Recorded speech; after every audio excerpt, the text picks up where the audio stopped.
Airbnb just took a turn for the worse. If you were thinking about buying or selling an Airbnb, you're going to want to watch this because in Tennessee, where demand has been going up and up and up, Airbnb owners have been struggling mainly because of supply. What I have now is something on the demand side. This is a comparison of inventory from 2019. In other words, if it's green, the green areas are counties that have more inventory than 2019. Now, if you can see, the brightest green counties are Sevier, that's Gatlinburg, Davidson, okay, that's the core of Nashville, and Shelby, that's Memphis. Now, what's interesting about all three of these, they're the three largest markets for hotels and Airbnbs. So when I posted this chart the other day, look at Nashville. Let's go back to this chart. Okay, if we look at Nashville's active listings, 473 in February of 2022. This was the lowest active listing reading on record ever.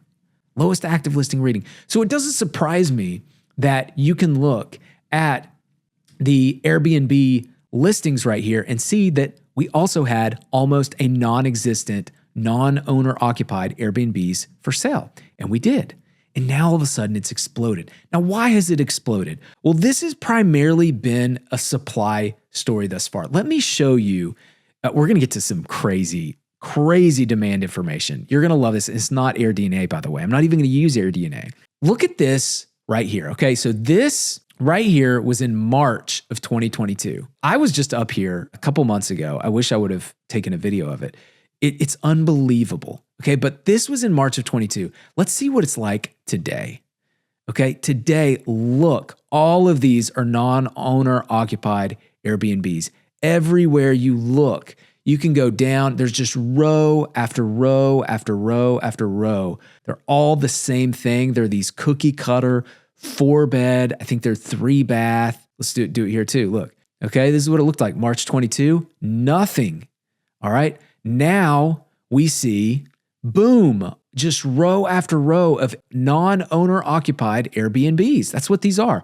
Okay, so supply has exploded. Now, why is that crazy? Because so far, this whole story has been a supply issue. The people selling their Airbnbs now are frustrated because of supply. And believe me, a lot of their income has dropped. Okay, so it's dropped because of supply, not because of demand. In fact, I had a conversation with someone who owns just in this area on a podcast the other day. I'll play the clip here, and you can hear him say with his own words, his net income dropped to a third of what it was in 22 and 23. How's the Airbnb? Can I ask about that? Yeah, it's down. Mm-hmm. Yeah, so we've got 17 Airbnbs.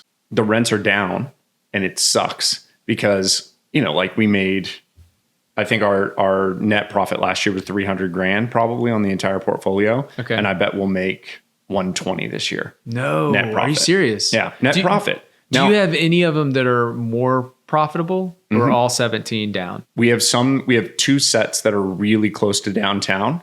Okay. That are like, we have one set on 2nd Avenue where you can just take an Uber straight into, like the good part of 2nd Avenue. So right. We're in Chestnut Hill on those. Okay. And then we have 2 in Elizabeth Park. So you can, like throw a stone and hit downtown basically. And those are doing the same as they've always done. It's wild that it went to 100,000 in income. But again, it's because of supply until, where'd it go? This right here. What I present to you is Exhibit A. This is Tennessee hotel tax revenue over time. You can see this when COVID happened, March of 2020. What happened to occupancy tax? It tanked. Of course it tanked. Nobody could do anything. Okay, it dropped to 176 million. Somehow they still got some revenue in 2020 to 2021. I guess they're, I don't know, who knows. Okay, and then it skyrocketed. Now, on top of this skyrocketing in, I want to say 2022, at some point, they did raise taxes.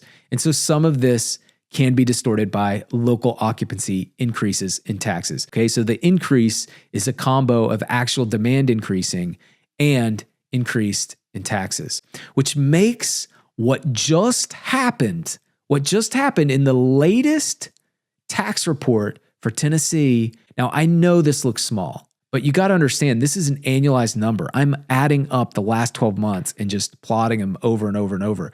So we went from 475 to 469. That's a $5 million drop in hotel tax revenue in 1 month. In 1 month. And what I can see from the reporting itself is not only are we down almost 10%, but now the fiscal year is down 4% for the year in fiscal year 2025 for revenue. Now, this is a massive, massive problem, but let's go to this. When we peel the onion back, we can see that Davidson County is actually still increasing in their local occupancy tax collected. Okay, so they're still increasing, but barely. The other big markets, which is Sevier, look at Sevier. Sevier actually peaked in April of this year, and they kind of nosedived in August. They went from 15.4 million annual, now they're down to 15.2. So they're starting down. This could be an inflection, guys. This could be an inflection point. We're starting to see the same in Shelby. Shelby, believe it or not, is number 3, the third largest county in Shelby. And here in Shelby actually peaked in December of 23. They're down almost 50,000. Now keep in mind, guys, what we are seeing is 2 out of the 3 largest hotel tax revenue counties are dropping. And we have not seen this in Davidson County yet. So as of yet, Davidson County is still increasing in hotel occupancy. Now, that could be that people are choosing hotel rooms more, or it could be there's so many. There are so many. It's just unbelievable. Right now, it's all supply, guys. If you are having trouble, it's because they're cookie cutter supply. What is working, though, in Sevierville, in Gatlinburg, and in Nashville are unique, high quality, and great locations. You've got to have good locations for Airbnb, short-term rental, okay? Now, I have my McFerrin listing. It has $50,000 in annual income that it's been getting for the past 3 years, and it's not stopped. They're on track to get $50,000. This is exactly what Brandon was saying. We have 2 sets that are really close to downtown. So you can, throw a stone and hit downtown basically.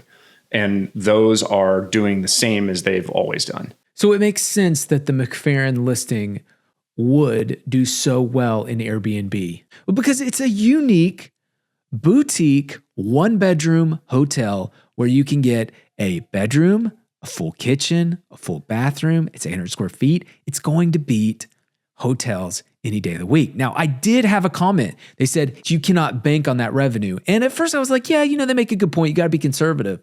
But then I thought, well, you know what? Actually, you can see, because this is always going to have demand. The location is A+. They're always going to have demand for that. So if you wanted to do a worst case scenario, you'd have to go back to 2008. Let's go back to 2008. What happened in 2008? Well, what we can see from 2008 is that in 2008, we actually peaked. We peaked at $160 million in revenue for 2008. Okay, that was actually the peak.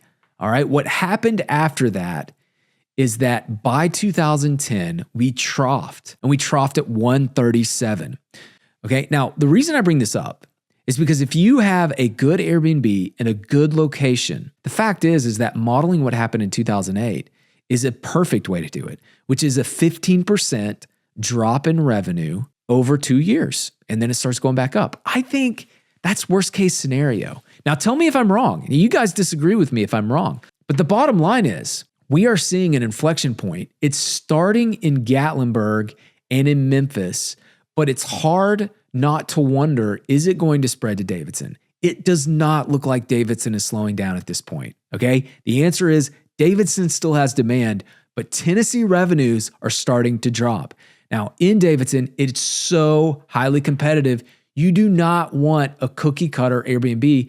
You don't go cookie cutter if you're going to go Airbnb in Nashville. Find a creative narrative, something that's flying under the radar, something like a 1-bed, 1-bath in a high demand area where, hotels aren't going to be built there because houses are there. You've got a unique boutique, 1-bedroom hotel. But if you go for these 4 beds, unfortunately, and I feel bad because I've talked to some developers that have developed these. I've actually talked to multiple developers who have developed these. That it's not working out. And so, you have to go to the next best case. I mean, I talked to some on 12 South. I've talked to some in the Nations. I've talked to some up here. I've talked to multiple up here where I'm showing you these off a weekly. The cookie cutters aren't working. That's what this is showing, okay? And believe me, this isn't even the canceled listings. This isn't even the LLCs that are trying to trade off of the MLS. This could be an inflection point. If the demand is inflecting, we're in for an interesting next 12 months. Now, think about this. We've got September and October that have been impacted by Helene. A lot of Gatlinburg was not impacted, but we could see some impacts from Helene, both people needing a place to stay and higher occupancy and people who lost their ability to make revenue on their house. So lower occupancy. So it's really uncertain how it's going to play out. We're going to keep an eye on it. But what we could be witnessing is an inflection point in travel demand. And if that's the case, buckle up, because so far it's just been a supply story. Thanks for watching.